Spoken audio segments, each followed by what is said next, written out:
Welcome to the Best Little Town Podcast, your go-to source for everything happening in the town of Bedford's local government. Whether it's new initiatives or important decisions shaping our town's future, you'll hear it right here. This podcast is dedicated to keeping our residents informed and engaged. Good morning and welcome to the Best Little Town Podcast. My name is Bart Warner. I have the privilege of serving as the town manager of Bedford, and this program is developed to keep our citizens, businesses, and interested parties informed of the goings-on of your local town government. Something we present the day after a council meeting. Those occur on the second and fourth Tuesdays of every month. And since it's Wednesday morning, the 14th, that means we had one last night on the 13th. Before the council meeting started at 7 p.m., the council members got together for a work session to review the terms of service and procedures related to our electric utility. We do have rules that we run our businesses by and that guide us. So in case problems come up, we can head those off, or we can seek a policy reference to make sure we resolve those appropriately. The current terms and conditions of service that have been in place that we've been using were first adopted on February 1st, 1996. So staff and council thought it was a good idea to revisit that, and mainly at the leading effort of Ann Cantrell, our finance director, and John Wagner, our electric director, they presented an 18-page document to kind of update and tighten up some things for council's review. Spent the better part of an hour going through that, talking about various things. The focus is to make sure we meet our charges of efficiency and economy, but we also want to make sure that we provide excellent customer service. So that was the detail of that discussion. As was mentioned later, and I'll point this out, occasionally council will have a work session prior to council meetings to really take a deep dive into certain issues. Last night's topic, again, was the way we run our electric utility and a lot of the ways we interact with our customers. Previous discussions recently have centered on parks, their purpose, their costs, and how they function in our budget, and also town-owned properties. So those are announced as part of regular meetings. Typically, we will adjourn a meeting and mention that we're adjourning it to another date for a work session. So that's the best way to get that information. They're open to the public. They're typically held in the council chambers, a lot more informal than the council meeting. So if you do happen to show up, and again, we certainly encourage you to do so, just understand that it's a casual discussion amongst council members and staff. Once that was concluded, we got into our regular meeting, which commenced at 7 o'clock p.m., and I'll begin by just kind of working my way through the agenda for that. There are certain things we do pretty much at every meeting, certain administrative tasks, and that usually begins with approval of the minutes of the previous council meetings, which took place last night. I am given an opportunity to report to council and to the public at these meetings. Given the large agenda and the opportunities for public input last night, I did not have anything specific to report and deferred that time for other purposes. We did have a couple of people sign up to speak before council in our appearances before council section. The first was a gentleman who's a pastor in the community, and I did not clearly understand his last name, so I'm going to apologize to him and listeners in advance. I believe it was Dave Meyer, but I did not get that information prior to recording this podcast. But Pastor Meyer offered a prayer for council based on the scripture from Proverbs chapter 3, verse 5, basically, which says, rely on the Lord's judgment more than your own, which is probably good advice for all of us all the time.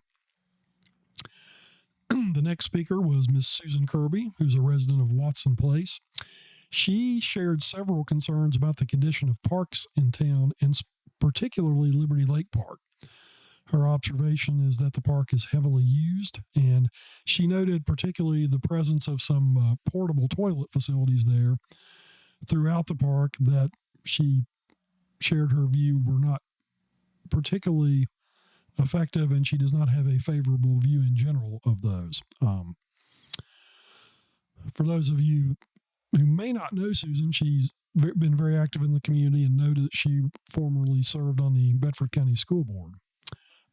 She also did state that she was not there simply to complain, but she wanted to offer a solution. And one of the concerns relates to the presence of the police department at the former community building at Liberty Lake Park. For those of you who may not know, we do have a space issue with our PD who are in the basement of the municipal building. We talked in great detail about the possibility of constructing a new police station at the corner of Plunkett Street and Court Street, which is a vacant lot owned by the town. I'm going to go off on a bit of a segue here and note that project is not proceeding.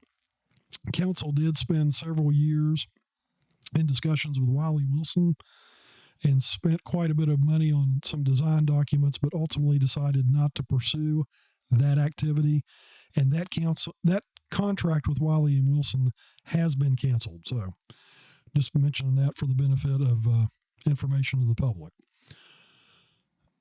Ms. Kirby, speaking to that action where we put the police department out there and we're in the process of putting our detectives in that building, shared her disagreement with that decision, that she remembers when it was utilized as a community building and it also had a bathroom and water fountain facility that were available to the public.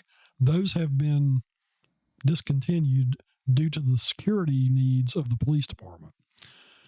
Ms. Kirby suggested that we think of another solution for the police department space, and she suggested the possibility of the town relocating its administrative staff to the Burke Scott building that is currently owned by Bedford County. Basically, Ms. Kirby also noted her view that any lack of attention to the parks ultimately has negative impact on the children of the community, and she requested that council take that into consideration. The next speaker was Zach Everson, who lives in Lynchburg, but noted that he is a tennis player and played tennis for Miss Kirby, as a matter of fact. He noted some concerns he had specifically about the tennis courts there, one of which was, and this is a good point, we do have lights on the tennis court, but there is a sign that says the park is closed at dusk. Mr. Everson noted that he'd been there a couple of times after dark and had some unpleasant, in his experience, interactions with the police department regarding that policy. And frankly, the fact that there might be a bit of a conundrum in terms of having a park that's closed at dusk, but having lighted facilities. That's more of an editorial comment on my part, and I noted that with the town attorney as Mr. Everson was speaking. He also noted his concerns about the bathroom facilities and that the portable toilets were not an optimal solution in his mind, and basically shared his view that he would like for council to give greater attention to the parks in general. Moving on, we had council comments, and that's when they go around the dais and every council member is given an opportunity to speak on pretty much any topic that's on their mind. We began last night with Councilman Jay Ippolito, who noted that he really appreciated the attendees who showed up in person for the meeting, particularly coming out in the rain, and he appreciates the input they provide. Councilman Stacey Haley also expressed his appreciation for folks who participated directly and were physically present.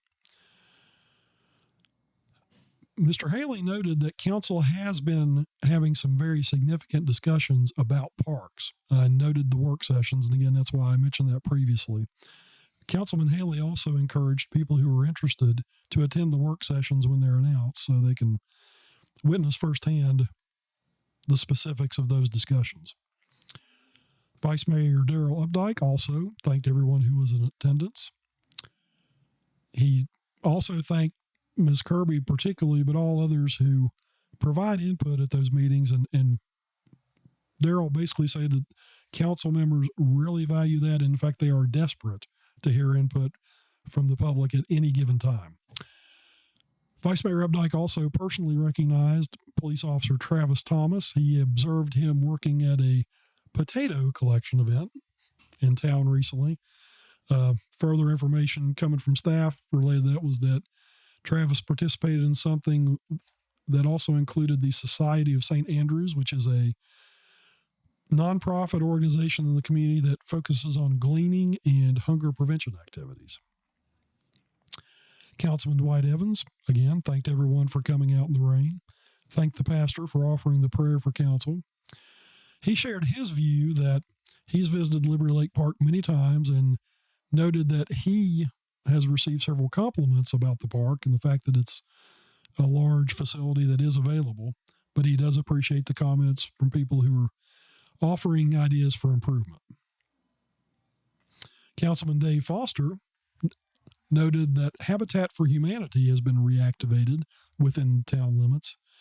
On June 28th and 29th, that organization is hosting a Blitz Build event, and he's glad to see that they are active in town again.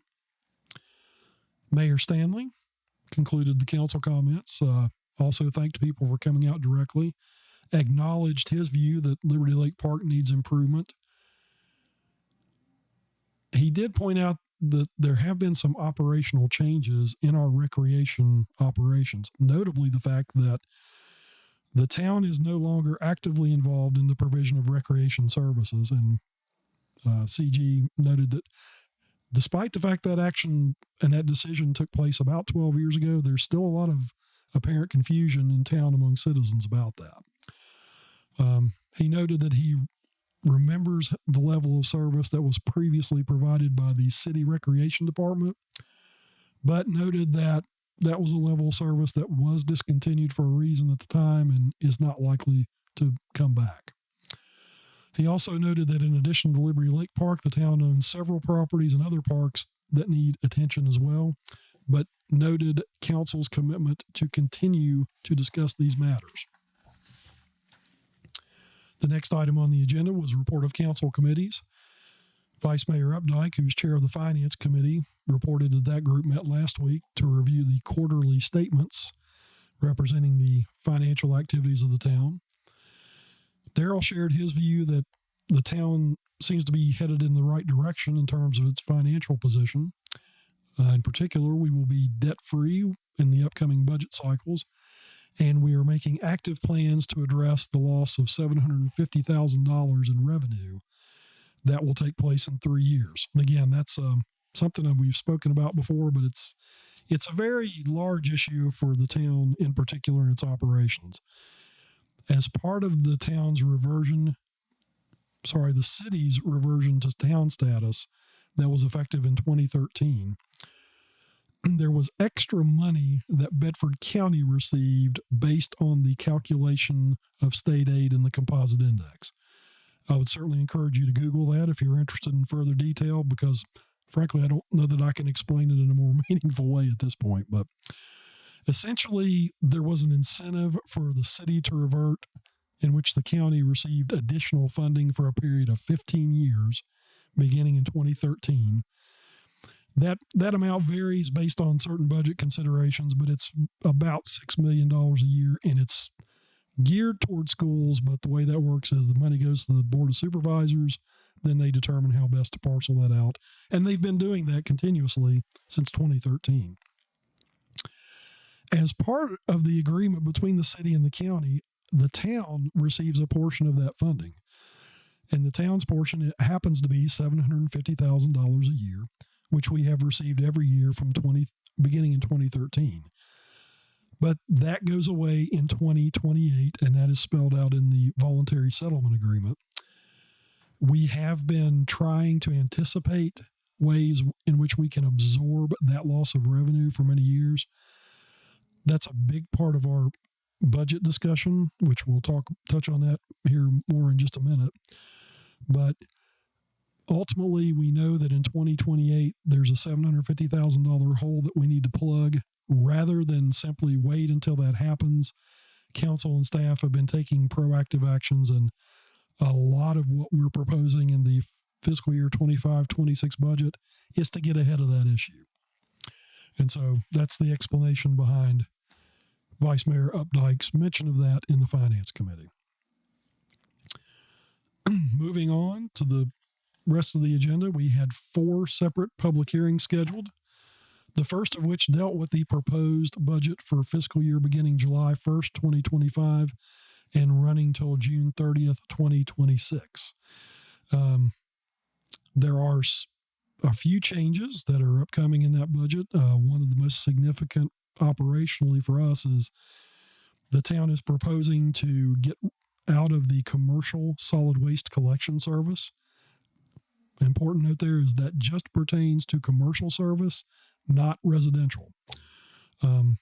If you participate in the town's residential solid waste collection, that's going to continue. There will be no change to that, and there is no proposed change in the fee for that.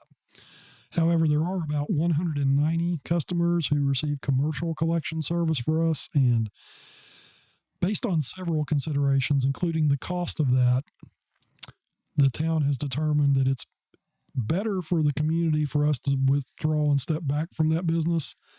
We do actually compete with private providers who, candidly, in our analysis, can probably provide that at a lower cost to citizens. So one of the proposals in the budget is to step back from provision of that service.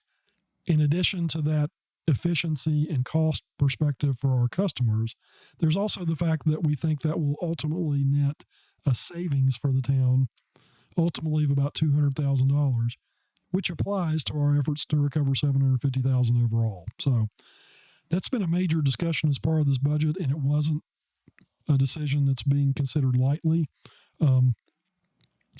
Another thing we're doing, which they took action on this, and there's a separate public hearing, was to expand the use of the B-poll tax to make that applicable to more businesses. But we'll touch on that in just a second. Interestingly enough, there were no speakers on the public hearing related to the budget. We then moved on to the next public hearing, which related to the Business Professional and Occupational License, or B-poll tax, for tax year 2026. The town, again, as part of the budget proposal, is planning to expand the applicability of that tax. Up until this point in the current fiscal year, that tax is paid by businesses mainly who have gross receipts in excess of $2 million. That is being expanded to include businesses with gross receipts of $250,000, beginning with the next taxable year. One thing to note is this is a tax that is charged by most localities in our area. The rates that we charge are lower than what our neighbors tend to charge. For businesses of $250,000 and below, we charge a rate of 10 cents per $100 of gross receipts, or that's the proposal. Businesses of $2 million or more would pay 15 cents per $100 in gross receipts.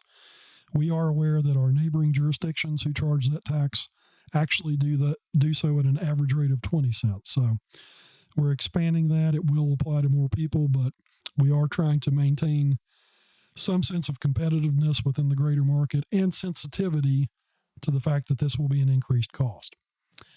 Similar to the budget public hearing, no one spoke to this as well. So that public hearing was closed. And we then moved on to a public hearing related to a request from the Bedford Pregnancy Center for tax exempt status as it pertains to real estate taxation. The request is made pursuant to a section of Virginia code that allows towns to grant certain exemptions based on certain considerations. Public hearing obviously is part of that process. Lori Lewis, who is the executive director of the Bedford Pregnancy Center, spoke. She advised that the center has been there for a few years and provides support services to families, and particularly women who are having questions about pregnancy, and they provide support services such as counseling, pregnancy tests, and also supplies such as diapers for care of infants. She noted that they recently opened up a clinic for ultrasound services as well. Ms. Lewis was the only speaker for that public hearing, and the hearing was subsequently closed. And we moved on to our final public hearing of the evening, which related to a request for a conditional use permit for a bed and breakfast lodging facility to be located at 808 Longwood Avenue. The applicant for that is Ms. Ann Lusk. There were no people who rose to speak to that issue. So that public hearing was also closed, and then we moved into the next part of our agenda, which is the consent agenda, and that typically relates to things that are administrative functions of the town council that are their particular purview. Often it relates to special events. That was the case last night. The first item of business on the consent agenda was a proposal from the Bedford County Fair, LLC, who are planning an event on August 22nd, 23rd, and 24th at Liberty Lake Park. That we have a process by which we evaluate all special events requests, particularly as it relates to our facilities. Bedford County Fair, LLC, interestingly enough, and I didn't know this until I dealt with them directly, is a nonprofit organization. We thought that there was a direct connection to the Bedford County government or the activities or organizations associated with Bedford County government, but that is not the case. This is the Bedford County Fair that has been held in various locations around the county in recent years. They did come to us and request to host that at Liberty Lake Park this time from August 22nd through 24th. Since that essentially involves both our special events policy as well as kind of closure for the normal public use of the park, it has to go before council. On a motion made by Councilman Haley, seconded by Councilman Evans, council did approve the Bedford County Fair to hold their event on August 22nd, 23rd, and 24th. One thing I'll note is that the specific event title in the application was Bedford Town Carnival, but make no mistake, it is the Bedford County Fair, and council expressed in their discussions the fact that they're happy to host this as part of the county. So it is the Bedford County Fair that you're used to. This year it will be held within town limits. Of course, the town is certainly part of the county, and we value that relationship and our interaction, and certainly don't want there to be any confusion about that. As part of that approval process, Jonathan Hayden, who's one of the event sponsors, did answer a few questions. A lot of those pertain to shuttle service and parking. The next item on the consent agenda was a request from the Boys of Bedford, LLC. This is a group of filmmakers who are planning to film a short film on the Bedford Boys on August 1st and 2nd from 6 a.m. until 10 p.m. at Liberty Lake Park. Now, this means that the park will effectively be closed to the public on Friday, August 1st, and Saturday, August 2nd, so these folks can do what it is they're doing to make their film. And that was part of the discussion and review of this project. On a motion by Councilman Haley, seconded by Councilman J. Ippolito, council voted unanimously to approve that. I do need to check myself here for just a moment and note that Councilman Todd Foreman was not present at the meeting due to work obligations on his part. So when I say that these things were approved unanimously, actually it was 6 members voting in favor, 1 member absent. So apologize for any confusion about Robert's Rules of Order or parliamentary procedure. The first item of new business was an ordinance establishing the Business Professional and Occupational License, or BPOL, tax for calendar year 2026. As I mentioned, the town is looking to expand the applicability of that tax. Little history is in order here. When the city reverted to a town, there actually was a tax holiday. This was a tax that the city had collected every year prior to reversion. When the change to town status was first implemented, there were several changes also related to operations and budgeting, and council at that time decided to offer a holiday for that particular tax. And that tax was not collected for about 10 years. Now, again, looking forward to the fact that we will be short about $750,000 in revenue. A couple of years ago, we talked about ways to kind of recover that cost, and that tax was re-implemented a couple of years ago. It was first applied to businesses with gross receipts of $3 million or above. Last year, that was expanded to capture businesses $2 million and above. And this year's proposal is to expand that further to make it applicable to businesses with gross receipts of $250,000 and above. We anticipate that this is probably the final implementation of the BPOL at that level. Our projections are that this gets us further along to recapturing some of that revenue that we have to replace. And so that was the discussion that council had and why this action is being taken place. On a motion by Vice Mayor Updike and seconded by Councilman Evans, that motion to expand the BPOL tax, as we just talked about, was approved with 6 members voting in favor and 1 member absent. The next item of new business was the request for tax exemption from the Bedford Pregnancy Center.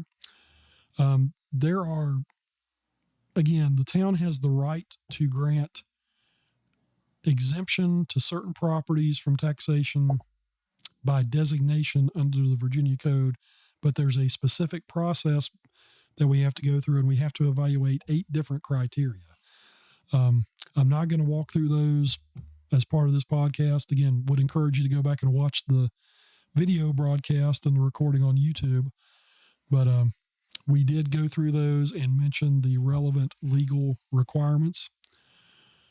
On a motion by Councilman Stacey Haley, seconded by Councilman Jay Ippolito, council did vote 6 members voting in favor, 1 member absent, to approve tax exemption from the real estate tax for the Bedford Pregnancy Center on East Main Street. The next item of new business was a consideration of a conditional use permit for the bed and breakfast proposed at 808 Longwood Avenue. This was something that was reviewed first by the Planning Commission back on April 3rd. The Planning Commission unanimously recommended approval of that. And on a motion by Vice Mayor Updike, seconded by Councilman Foster, the conditional use permit for the bed and breakfast at 808 Longwood Avenue was approved by a vote of 4-2 with 1 member absent. The members voting in favor were Councilman Evans, Councilman Foster, Mayor Stanley, and Vice Mayor Updike, whereas Councilman Haley and Councilman Ippolito voted against granting the conditional use permit. Ultimately, the permit was approved. The next item of new business related to some accounting work we have to do related to our lease of vehicles for the police department and the community development department. Some folks may or may not know that the town entered into an agreement with Enterprise Rent-A-Car after going through the appropriate procurement process, whereby we now lease quite a few of the vehicles used for patrol by the police department, as well as other vehicle needs in the town. The arrangement for that's pretty interesting, in addition to the fact that we keep vehicles that are in better repair, whereas back when we used to buy them, we tended to run the wheels off of them in many cases. Staff benefits from getting better equipment that is easier and better to maintain. Also, Enterprise manages a robust resale process related to those, and as part of our agreement, we get a portion of those proceeds. So in addition to the fact that we've reduced our costs for capital for buying new vehicles and also for maintenance, we are at a point in that arrangement where we're seeing some revenue. The issue last night related to some Government Accounting Standards Bureau requirements for accounting reporting, and council had to make a budget amendment to make sure that we appropriately report the revenues that we receive for that program on the accounting ledgers. Basically, this was something that's handled by our finance director, Ann Cantrell, who, in addition to her many marvelous qualifications, is a certified public accountant, so she was able to explain any questions that council had. On a motion by Councilman Haley, seconded by Vice Mayor Updike, that motion to approve the budget amendments required by GASB for accounting purposes was approved, 6 members voting in favor, 1 member absent. Next item of new business was readopting and reenacting code provisions dealing with traffic laws. This is something that we have to do every year according to the Code of Virginia to make sure that Basically, the town recovers the revenues when it has to enforce certain traffic laws, such as speeding and parking violations.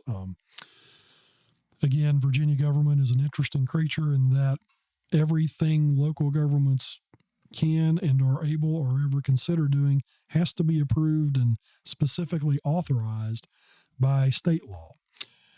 Part of that relationship is, again, if we enforce laws and we do not specifically say that we intend to collect the revenues associated with fines, then that money goes to the state. So every year we adopt an ordinance saying that we're going to do that if we write you a speeding ticket, that money will stay in the town coffers. Otherwise, it goes directly to the state. Councilman Evans moved to approve the readoption of these code provisions. That was seconded by Councilman Haley.